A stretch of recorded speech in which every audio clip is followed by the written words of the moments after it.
Incredible wisdom is one thing which you probably won't get this evening. But I'll give you my thoughts. Can I have this a bit higher, Matt? Thank you. Oh, that'll do. That'll do. Thank you. In his introduction to his brilliant book on prayer by Richard Foster, who was mentioned this morning, so this is his second shout out today, he says that he had long wanted to write a book on prayer, but that to have done so would have been to commit the sin of presumption, because he didn't feel as though he was yet ready to write a book about prayer. And I felt exactly the same when Matt asked me to preach one of these talks on prayer, because I looked at the list of titles that was just up there a few moments ago. I was thinking request, no, I don't really do that.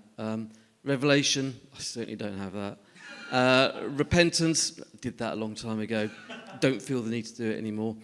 Rage, no, rage I don't do. Oh dear, I can't really do any of these. And then I saw rest, and I thought, I can do that, because I would say that the vast majority of my prayer life is about rest. And hopefully by the end of this that will be explained and will become clear. But of course it wasn't always thus. When I was a teenager, and I was when I was keen, I was a teenager, I would diligently sit down for my quiet time, and I would pray, almost religiously.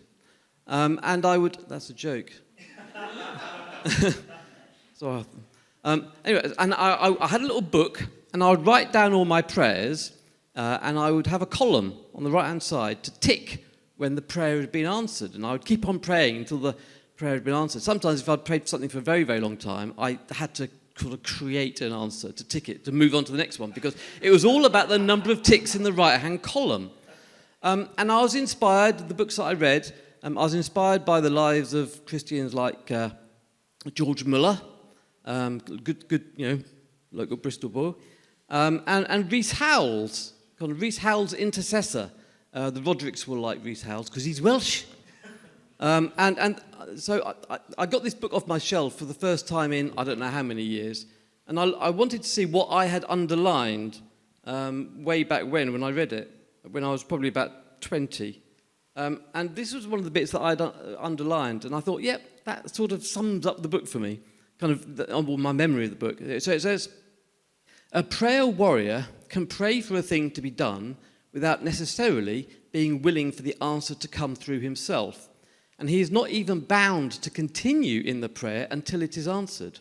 But an intercessor is responsible to gain his objective, and he can never be free till he has gained it.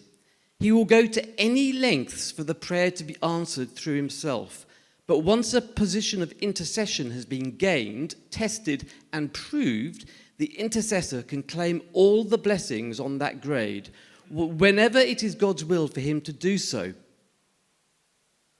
And I sort of gained the impression that this was the only type of prayer that mattered. This sort of effortful prayer, this sort of prayer as evangelism, prayer as sacrifice. And I vaguely remember kind of hearing people say about prayer, are you finding it difficult? That's good. That shows it's working. And I remember thinking, I'm sure that's not right. And not only that, but the problem was I was really, really bad at it. In fact, I would go so far as to say that I found it soul-destroying. Quite literally as well as metaphorically. And I fully accept that that's the type of prayer that some people, inspires some people. And obviously Rob was here last week talking about kind of, that sort of prayer. But I guess I wanted to say this week, for some people, that type of prayer isn't necessarily that helpful. So when I was a teenager and in my 20s, my 30s, I would do it for a bit. And I'd be awful at it. So I'd stop, and then I'd feel guilty that I wasn't praying properly. I wasn't being a proper Christian. So I'd start again, and then I'd fail again, and then I would feel guilty again. And it took me years to work out that that type of prayer just wasn't right for me. It wasn't right for everybody, and it certainly wasn't right for me. So for much of my adult Christian life, therefore, I would say that I haven't really prayed at all. At least not in that sit down, pray through a list sort of way. Now, of course, if someone asks me to pray for this or that, I do so. In fact, someone texted me this afternoon and said, can you pray for this? And I did. But it's not part of my prayer life, I would say. The type of prayer that is part of my prayer life, sort of, in 2005, I've mentioned it to some of you previously. There was a BBC programme called The Monastery, and it's still on YouTube if you want to find it. And to say that it changed my life would be overstating it. But it allowed me to see a different way of doing Christianity and doing faith and prayer and discipleship and walking with God. So it was filmed in Worth Abbey, which is a Benedictine monastery. And the abbot, a guy called Christopher Jameson, was the man I want to be. He was just wonderful. I mean, he exuded that calmness and that peace and the tranquility of someone who really, really, really walks closely with God. And he was great. And I suddenly thought, so I started reading about Benedictine spirituality. I even bought a little red book called The Rules of St. Benedict.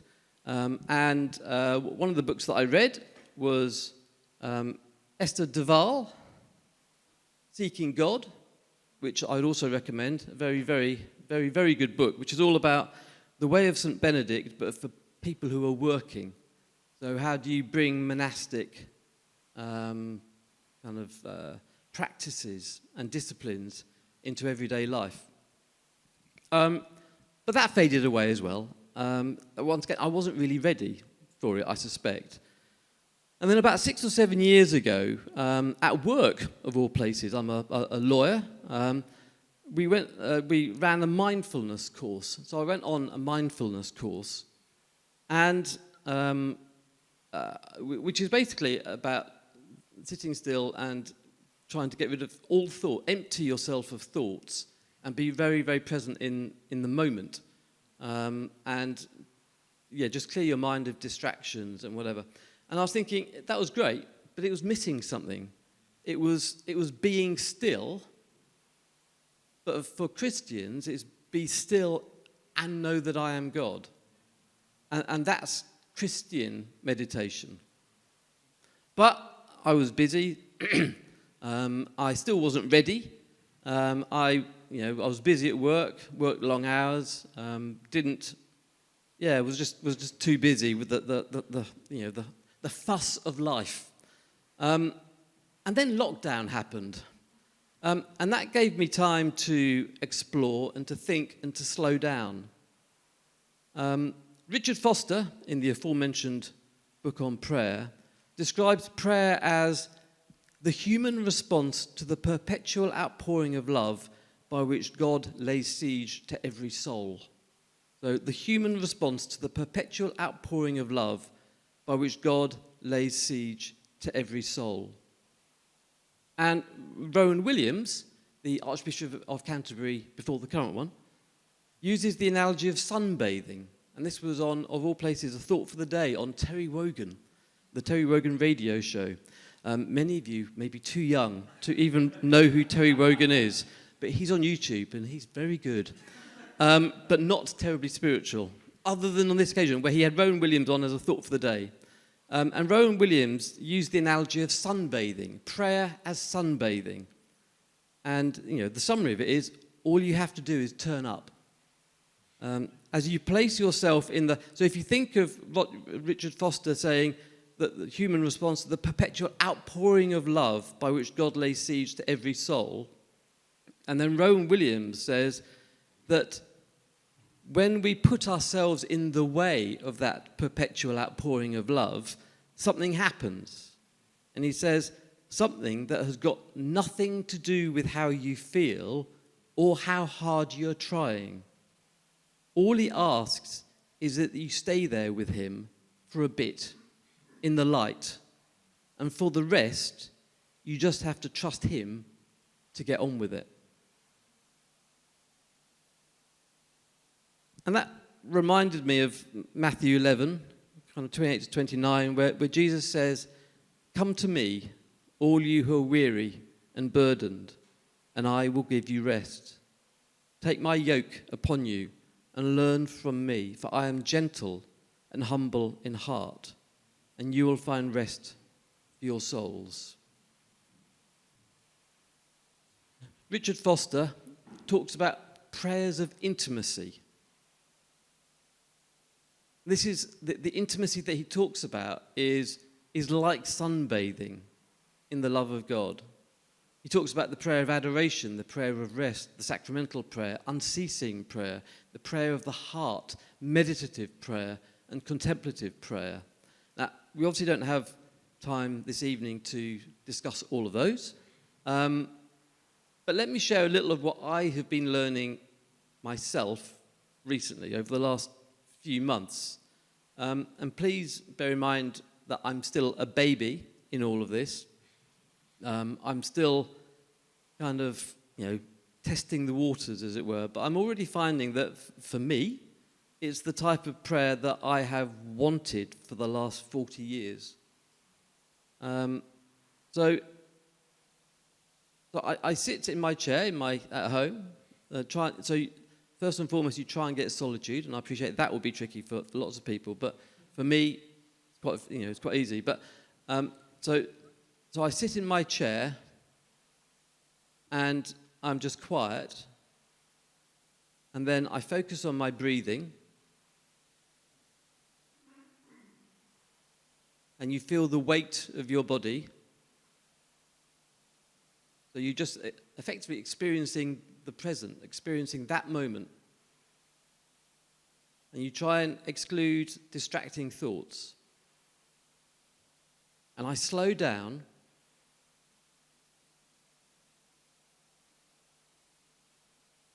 And if my mind does wander onto something, then I forgive myself and just come back to my breathing. And throughout, I will be just quietly praying in tongues, but in the rhythm of the breathing. Now, being honest, I don't know what the gift of tongues is.